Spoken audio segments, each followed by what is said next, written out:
Alpha हाय हाय, alpha हाय हाय, alpha हाय हाय। ये आप सुनना अपनी उम्र का लिहाज, लेकिन आप ये सोच रहे हो कि आप कहीं तक चोर है अल्फा, चोर है अल्फा, चोर है। मैं क्या पूछूंगा जब पौने घंटे से मैं यहाँ खड़ा, मेरे आने के बाद तो तू आ जाता। नहीं चलेगी, नहीं चलेगी, तानाशाही नहीं चलेगी, नहीं चलेगी, नहीं चलेगी।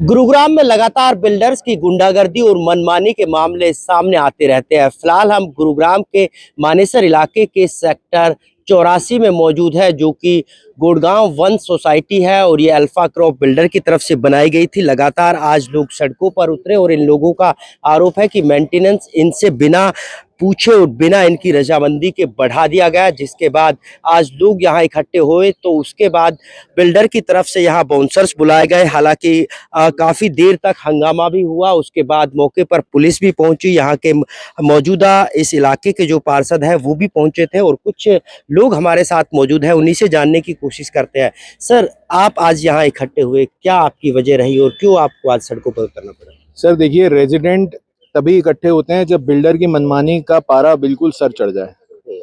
एक तो ये बिल्डर मूलभूत सुविधाएं दे नहीं रहा, उसके बाद में गवर्नमेंट ने जो पैसा बढ़ाया उसके एवज में इसने सिक्योरिटी कैम बढ़ा दिया। सिक्योरिटियां है नहीं, कैमरास लगे नहीं हुए हैं लिफ्ट में, सोसाइटी की मेंटेनेंस खत्म हो रखी है। सारी दीवारों से बिल्डर का जो पेंट किया हुआ मटेरियल है और जो चिप ऑफ है वो सब गिर रहा है। पीएनजी के लिए सर हम पिछले 1.5 महीने से इसके पीछे पड़ रहे हैं, ये मनमानी कर रहा है, पीएनजी नहीं करवा रहा है।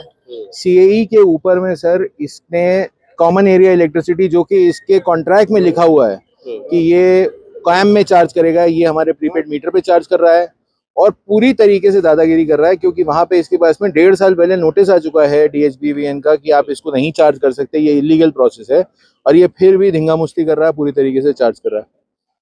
आज आप लोग जब इकट्ठे हुए तो क्या बिल्डर के बाउंसर्स भी आए, धमकी भी दी, किस तरह का माहौल था? सर, जिस तरह से हम अपनी चीज़ें परेशानियां रखना चाह रहे थे, हमें वो प्लेटफॉर्म ही नहीं दिया गया और उसके बाद हमारे को ये धमकाया जाता है कि आप कुछ बोलेंगे तो हम बाउंसर्स बुला लेंगे, और यहाँ पर हमने कुछ बाउंसर्स को देखा भी है।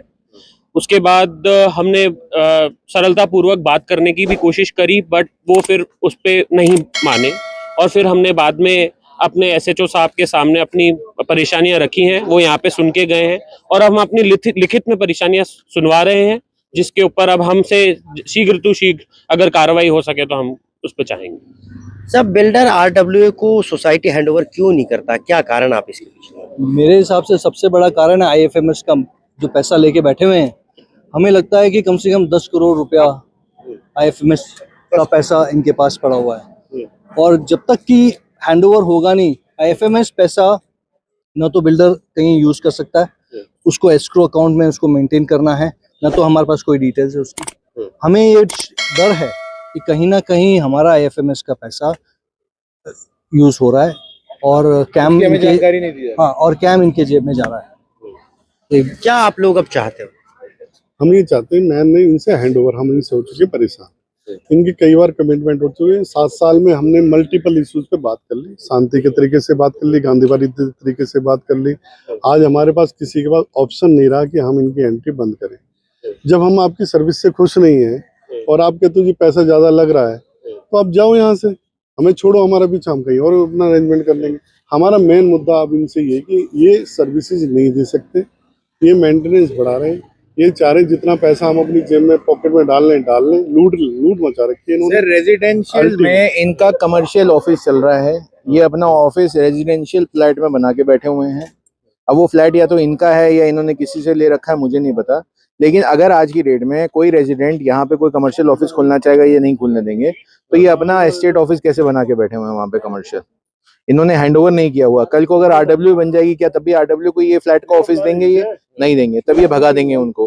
तो सर इनको सबसे बड़ी चीज जो है दिक्कत है वो ये है सर कि आज की डेट में ये एक अपने तय समय से ज्यादा में हैंडओवर पकड़ के बैठे हुए हैं। ओसी के बाद में सर गवर्नमेंट का आज एसएचओ साहब ने बताया कि 5 साल में इनको हैंडओवर कर देना चाहिए। इन्होंने सर आज तक हैंडओवर नहीं किया है। कोई भी आरडब्ल्यू बनती है, उस आरडब्ल्यू में बीच में काम नहीं करते हैं, आरडब्ल्यू पे लोगों का आक्रोश बढ़ता है, आरडब्ल्यू गिर जाती है। सर पिछली बार इनकी एक बिल्डर आरडब्ल्यू थी, वो गिरी। फिर इन्होंने दूसरी आरडब्ल्यू बनी, उस पर इन्होंने कोई उनको विजिबिलिटी नहीं थी, वो गिरी। तीसरी आरडब्ल्यू बनी सर, वो भी गिर गई।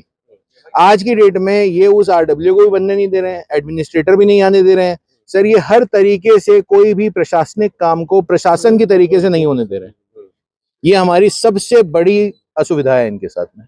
सब मेंटेनेंस पहले कितना था, अब कितना हो गया, जिसकी वजह से आप लोगों को सड़कों पर उतरना? हम मेंटेनेंस की वजह से सड़कों पे उतरे ही नहीं है, हम उतरे हैं सर्विसेज की वजह से। ठीक है, मेंटेनेंस तो कोई प्रॉब्लम ही नहीं है यार। मेंटेनेंस तो आप 10 रुपए कर दो, 10 रुपए की सर्विस तो दोगे। मेंटेनेंस कोई मुद्दा नहीं है, बढ़ गई, सबकी बढ़ी है। ठीक है, सारी सोसाइटीज ने बढ़ी है। आप अफोर्डेबल देखो, दीवान, उस दीवान की कंडीशन और हमारी कंडीशन में कोई ज्यादा डिफरेंस नहीं है। तो हम किस चीज के लिए इतना इतना पैसा देंगे? ऊपर से मेरे पास ये फोटो है, ये फोटो है, देखो आपकी वीडियो में क्लियर आनी चाहिए। साइड लेबर से काम करवाते हैं ये लोग। तो ये क्या सर्विसेज देंगे जिनको रूल रेगुलेशन कंप्लायंस का ही नहीं पता है? ये क्या सर्विस देंगे? तो we are very unhappy and very dissatisfied because of their poor maintenance and poor service quality. आगे आपका क्या कार्यक्रम रहेगा अगर इसके बावजूद भी ये नहीं मानते हैं? तो किस तरह की आगे की रणनीति? हम लीगल जाएंगे, हम इनके अगेंस्ट लीगल जाएंगे। 5 साल का टेन्योर होता है, बिल्डर को बना के हैंड ओवर करना चाहिए to the RWA. We will request district registrar to appoint administrator. We will form an RWA, formal RWA. Then we will go legal. Whatever legal ways are there, we will approach every department who will help us to take handover from this corrupted builder. ठीक है, thank you. तो ये थे हमारे साथ जो है alpha builder के गुड़गांव 1 सोसाइटी के रेजिडेंट, जिनका मानना है कि लगातार बिल्डर मनमानी कर रहा है और मनमानी तरीके से वो इस सोसाइटी को चला रहा है, और जबकि इनको कोई सुविधा भी नहीं दी जा रही। अब इन्होंने कहा है कि वो आर पार की लड़ाई के मूड में है, और चाहे इसको लेकर उनको कहीं भी धोख क्यों न लगानी पड़े, कहीं भी चक्कर क्यों न काटने पड़े, लेकिन अब वो इस सोसाइटी को हैंडओवर लेकर ही रहेंगे। बहरहाल आपको हमारी ये खबर कैसी लगी कमेंट करके जरूर बताएं, साथ ही चैनल को शेयर और सब्सक्राइब करना ना भूलें। State news Neeraj Ambawata, Gurugram.